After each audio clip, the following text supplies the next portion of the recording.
This is a Hepsbury maze. If you're in this maze, you'll most likely get to the cheese in no time. But imagine if you're blind. This will most likely be your visual representation. You won't be able to see where you are or where to go in order to get to the cheese.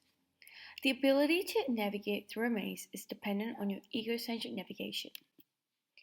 Egocentric navigation is the relation of objects in relation to you. For example, in this image, the window is to the right of the man.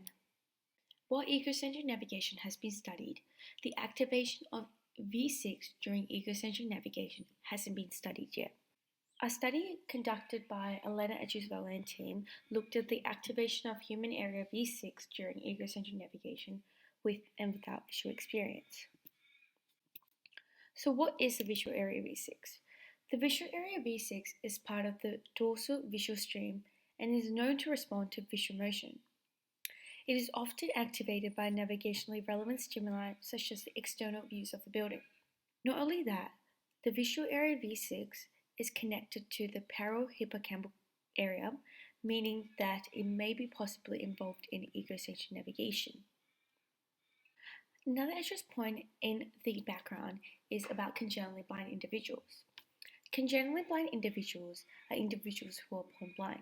These individuals were used in the study because they were the perfect example to investigate the activation of V6 without visual experience.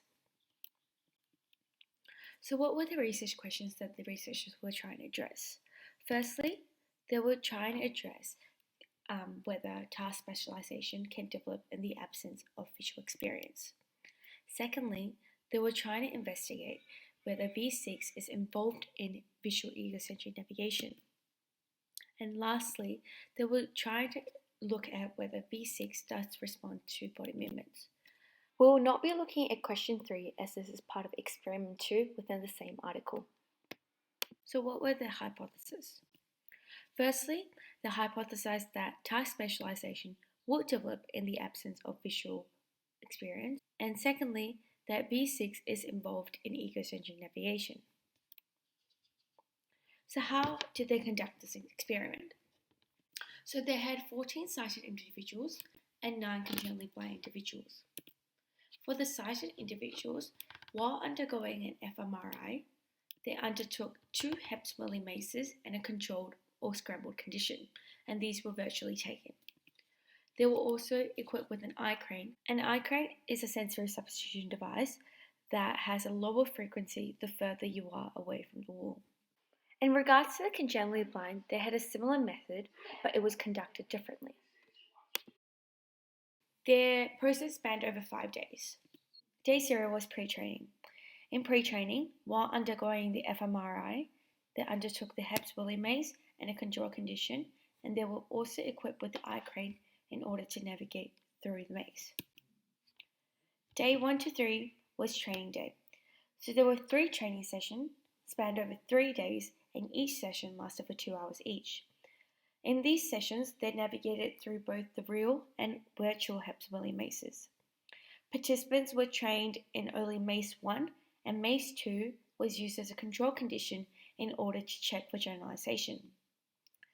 In each of these sessions, they were also equipped with the eye crane in order to help them navigate through the real and virtual Hepsbury mazes.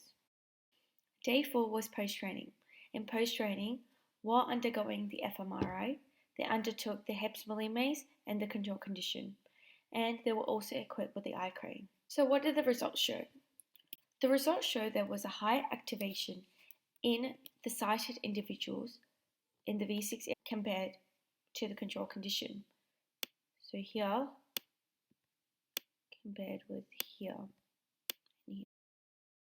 Also, before training, the congenitally blind group was not responsive to navigation auditory cues. As you can see here, this is controlled, and this is the mazes. However, after training, the congenitally blind group did have increase in the V6 activation, as you can see in the diagram.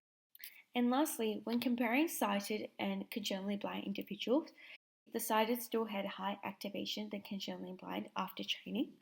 And but there were differences in the activation across mazes, while in congenitally blind there wasn't. Heat maps was also used to represent the results of the study. The hotter areas indicate the locations that the individuals spend most time in. As you can see in the sighted individuals, all individuals were able to get through to the end of the maze. However, in pre-training of the congenitally blind, they were not able to get through to the end of the maze and they spend most time at the start of the maze. However, after post-training, these individuals were able to get through to the end of the maze and they spend less time in certain locations within the maze. So what is the impact of the study? Firstly, it lets us know that task specialization can develop in the absence of visual experience, as congenitally blind individuals did perform better after training on the maze. Secondly, it shows that V6 is involved in visual egocentric navigation tasks, and it did develop selectivity to egocentric navigation tasks in the absence of visual experience. But even with all these results being impactful, there were limitations to the study. Firstly, it cannot be ruled out that the activation of V6 was due to other unrelated mechanisms. Secondly, because of the low sample size, there is high variability in the results, and this can lead to bias, thus affecting the reliability of the results. Lastly, this is the first study to be testing the involvement of V6 in visual egocentric navigation. Because it is the first study, the results will need to be reproduced again in order to make sure the results are accurate and trustworthy. So that brings us to the end. If you are planning to undertake research in this area or replicate this study, the researchers do suggest that you look at the limitation and find ways to improve it in order to get the best results. Thank you.